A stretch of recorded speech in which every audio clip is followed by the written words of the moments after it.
shit hits the fan. Oh my gosh. This is why I don't like getting lotion and my eyes start burning. Jesus Christ, this is the worst time for this to happen. Look, I'm driving. Oh, Jesus Christ, help me. we got seatbelts on.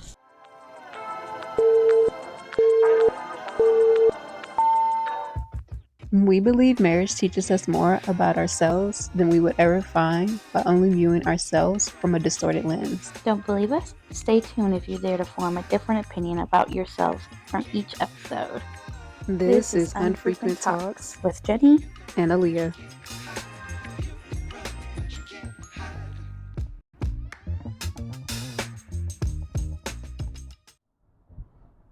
I think personalities they do evolve in a marriage. 100%.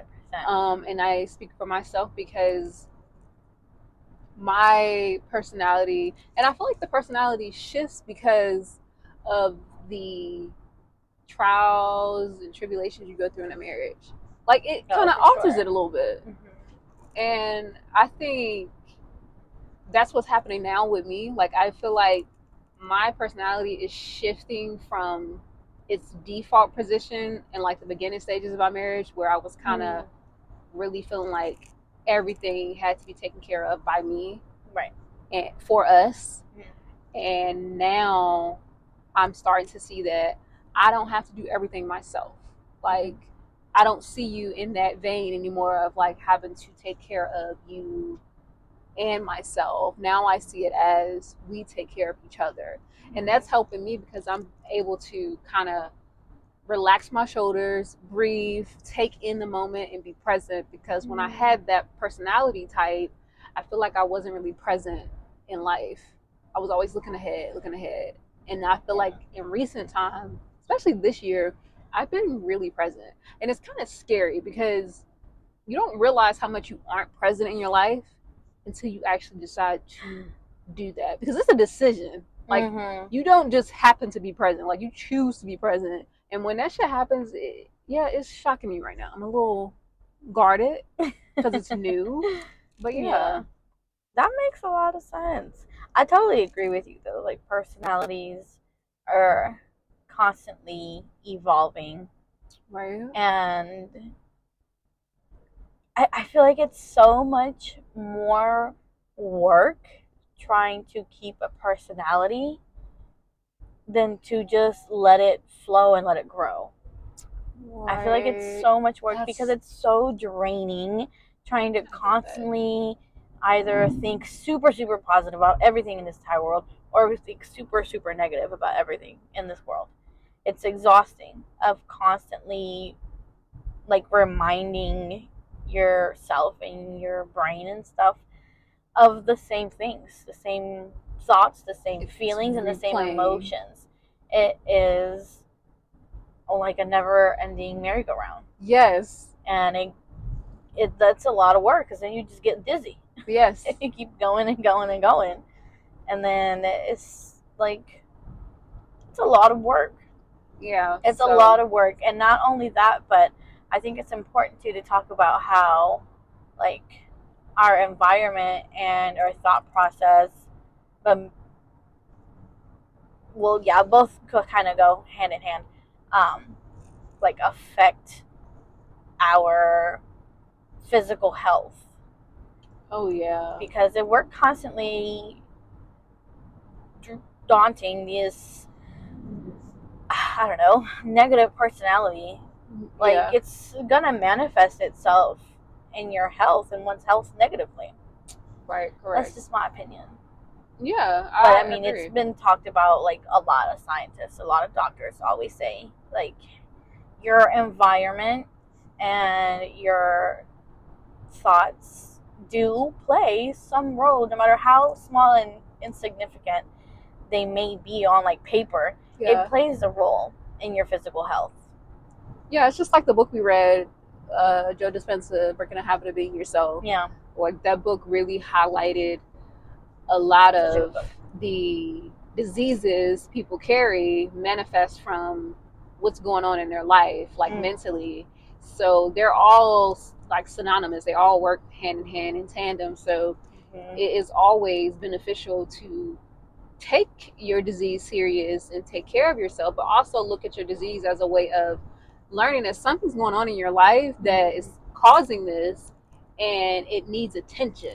Because a lot of the times when something is going on in your life that isn't that is out of the norm, there's a part that is asking for your attention, or there is something going on in your partner's part that is asking for attention, and sometimes we all just need that help.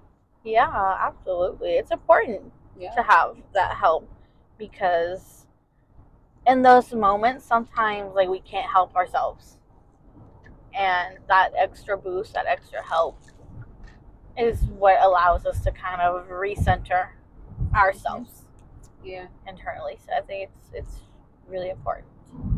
But it's wild. Personalities are wild. I think we are all born with a personality, and then our environment shifts it and changes it or alters it, or whatever word you want to use. It does. It just alters it. So what are you, speaking for you, like what do you think, how do you think your personality has changed since we, like, from the start of our marriage to now? From the start of our marriage, I think that I was dependent on you for sure at the start of our marriage, because again, like, my culture shaped a part of my personality, not just, like, my environment, but my culture, because even though I was raised in Middle Tennessee and Virginia, like, my culture played a huge part in this fragile, feminine, damsel in distress, need depending type of personality. Like, it played a factor in that, and thinking that once I get married, I just have to take care of the house and make sure you're fed and everything is gonna be fine, and I'm just gonna be able to do whatever I want after I do whatever I need to do for our household. Can I just say this? Yeah. I want to highlight that, because we all think that heterosexual couples are the only couples that deal with this type of dynamic, Right, these but roles. Roles, gender roles, but it's kind of worse for us because we're both women. So it's not just a gender role thing, it's this dynamic that is a commonality in relationships. Yeah. There's an alpha, there's an omega, there's a person that feels like they're above the other. And that was a challenge in our relationship too. It's still a challenge, like, now. It hasn't left the building. And part of that is showed with what you're saying, because of you having that mentality from your culture. I had the opposite. Like, I saw that in my mom with my dad, and that dependency. And I always told myself I never wanted to depend on a person, because I saw what happens when you depended on people. I was like, not gonna do that. Like I told you, I think in one of our first episodes, I said, I tell you all the time, I know what I don't want. Yeah. And I feel like this is the year that I'm starting to change that, where I'm learning to know what I do want. Right. And with you saying that, yeah, I knew that the dependency wasn't the thing I wanted to have, but I did know I wanted to be with someone. And obviously, the way our parts work, we kind of lean towards the whole notion opposites attract. Yeah. And that's kind of, I feel like that's one of the reasons we kind of mended together. Like, we happen so fast and easily. But I also feel like that's why it's changing, because we realize, like, okay, this is not what we want. Right. This is how we got together, but this is not how we're going to stay together if we continue this way. Right. And that's one thing that I do want to point out, that it's marriage is work. Marriage is freaking work all the time, because of the ever evolving personalities that we as humans have. Yeah, because it was a game change. Like, us right now, I feel like our personalities are really showing, because we have shifted our dynamic. Like, we have completely shifted it. Yeah. And I say that in a sense to give our listeners' context, we're in a shift right now where you're jumping into something new and you're wanting me to support you in a way that gives you that balance at home so that you can follow a dream that you're wanting to conquer. And you've always done that for me at the beginning of our marriage. It's always been that way. You've always followed suit with my dreams, follow suit. And so this is really like an awakening moment for me because I don't know how to do that. Like I've always, and I think that's why I've always fought it, because I'm like, I don't know how to support you. Right. Yeah, because you never knew what that looked like. I never knew what that looked like. So I was like, I'm running from that because I feel like the moment I try to do it, I'm going to fail. Wow. And I'm going to disappoint you because I don't know what that looks like. Wow. That makes sense. But I realize it's something I need to run towards because it's going to teach me something. And I'm going to learn something new about myself that I never thought I could do until I was faced with it. Right. Exactly. That's why I try to tell you all the time. I know, you do. I'm like, you just got to run towards it. It might be scary as hell. And it is. It's going to be scary as hell. But unless you do it, you're not going to know how hard or how easy or how happy or how sad it's this decision that you make is going to like make you feel. Exactly. You don't know. So it's just going to be a big ass question mark for forever. It's a big ass question mark. Well, I'm excited. I'm ready for it. It's a big ass question mark. And I would rather take that leap with you and assist you in any way I can to make you feel comfortable enough to make me feel supportive. Oh, yeah. I appreciate that too. Absolutely. But back to answering the question. Oh my goodness. What were you saying? Your personality shift. Yeah, it's evolved big time from this dependent woman to like this independent woman. Wouldn't you say? Absolutely, I would say. It's been fun. It's been a journey. It's been interesting. Oh my goodness, because there's always a part of me that wants or that shows me like past interactions or whatever for anything in my past, and in order for me to like take the easy way out on things. Like, oh, but remember when you were like, you just did this and you didn't do anything, you just kind of stayed in the house, like you were fine still, so why are you trying something new? Ooh, that's deep. I like, yeah, call that out. I love it. I love it. I really do. I was like, why are you trying something? So I always have to obviously talk to my parts and like, okay, but I was also like miserable in my inner monologue to myself because I always wanted to speak out, but you know, those parts of me always stopped me from doing it because of my environment. And like, you just have to be quiet, you just have to do as you're told and not do any more, and that's it. And so that would always stop me from like expressing myself or asking questions, or making statements and giving my opinions or whatever the case may be. Like that always was a blockage for me. And so now I'm really coming out of that, and I think my parts get like nervous.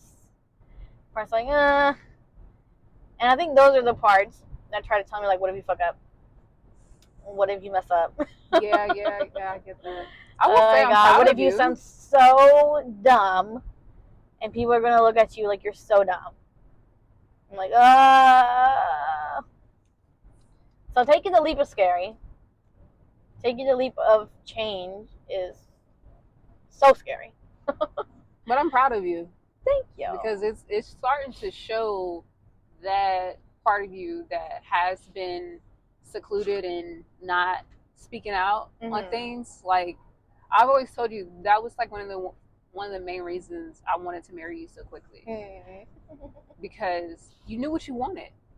Like, you just knew, and I was just like, how did she just I think it intrigued me so much that you just knew I was the one. Yeah. I said, let's do this shit, like, for real. And it might sound Oh ass my backwards, but I gosh. really don't care, because we're still going strong 6 years later. We are. About But- to hit 7 years in but August. yeah, like, my point is that I love that part of you is coming out, because it's helping calm my parts, because they can be bullies sometimes, and yeah, they need Poquito. that. They need that balance. Let's say that. You know, it's so funny because when we first started dating, that was my personality. It was very much like outspoken. After being in school and kind of like keeping myself in a bubble.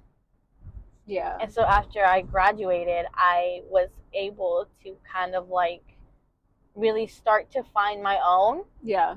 And then we started dating, and I was still kind of like that. But like I told you before, when we got married, there was a switch. It was a switch. And I saw it, and I called it out, and it pissed you off. It pissed your parts off. Because I was like, I was like, you know my saying, where's the cameras? I was like, where are the cameras? Because It's what the Ashton fuck? Kutcher. Yeah, where is Ashton Kutcher? Because I'm like, you weren't like this when we got together. Like, you weren't. Nope. You was hustling. I sure was. And it did. I think what pissed my parts off even more was the fact that you said that after I just dropped everything for you. Yeah. I'm That's like, true. how could you? Yep. Because you dropped this on my lap kind of last minute anyways, so I'm here. Right. So like, what else do you want? So it was crazy. It was insane. But I would go through it again. Yeah. With you and only you. Yeah, only you, my love. Because love is a hell of a drug, but goddamn, too many dosages will fuck you up. So I don't need to go through this again with anybody else. So that's the one thing I can say is we learned so much because we persevered. Like, we just kept pushing forward and pushing through it. Even when we didn't know what was on the other side, we was just like, we're going to get this shit together. Right. And a lot of times it didn't feel that way. No. But we always did. We always, even when it didn't feel like we were going to get through it, we would still come out on the other side. We would. Together. And I think that's what made our arguments, situations, disagreements, whatever, like, so worth it and so beautiful. Because, like, even when we weren't trying, we came out on the other side together. Yeah. And that's what I can appreciate about our marriage. Exactly.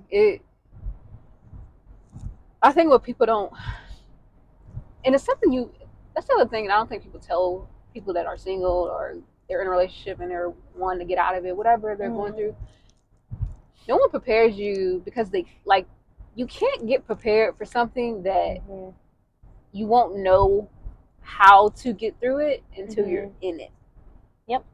And I think that's one of the notions with love. It's like, you don't know how to walk this journey with this person until you meet that person and you fall in love. And things get messy, and you just get through it, because that's where you learn. You learn when you trace the steps back. You don't learn while you're in it. No, you don't. And that's the thing that I feel like some people have to realize about marriage and relationships in general. Like, shit has to get messy. It does. It has to get messy. And in my opinion, I feel like it should get messy really early on. Because if it's kind of like that episode that we just watched of Private Practice, where Charlotte was like living in this fairy tale. It was the best relationship that she was in. Yes. For like a long time. Yes. And then shit hit the fan. like it always does in marriages. Shit always hits the fan more than once, and it got too hard.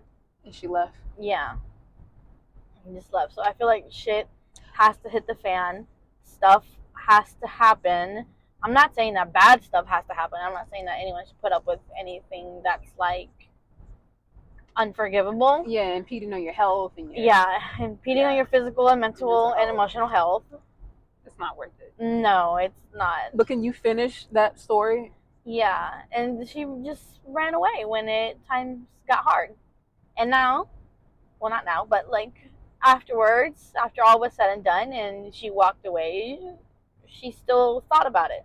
Like, what if I had just persevered, talked it out with this person, Worked it out with them. and figured out how to move forward after this thing happened? Like, would we have continued our, what did she say, fairy tale? Exactly. And they probably would have. Because fairy tales get messy. Oh, yes. Oh, my goodness. It ain't just peaches and rainbows. No, it is not. But I'm in my fairy tale. I'll tell you that right now. I'm in a fairy tale with you all the time. And Like, for real. when things get messy and shit hits the fan, and for that moment we're not in the quote-unquote fairy tale that we want, like, I'm gonna get my shit out. Oh. I still want you. You know why? Because you're still in the fairy tale. That is the fairy tale. And that's true. People don't want that part. They want to omit it, and you can't. That's not how it works. Yeah, they want the happy ending every day You're not gonna get without that. realizing that shit happens along the way. But I'm here, and I'm rocking with all your personality changes throughout all of our seasons together in the future. I'm here too, babe. I love lifing with you. I love lifing with you. The good, the bad, the ugly, the beautiful, all of the above. All of the above. I love you. I love you too.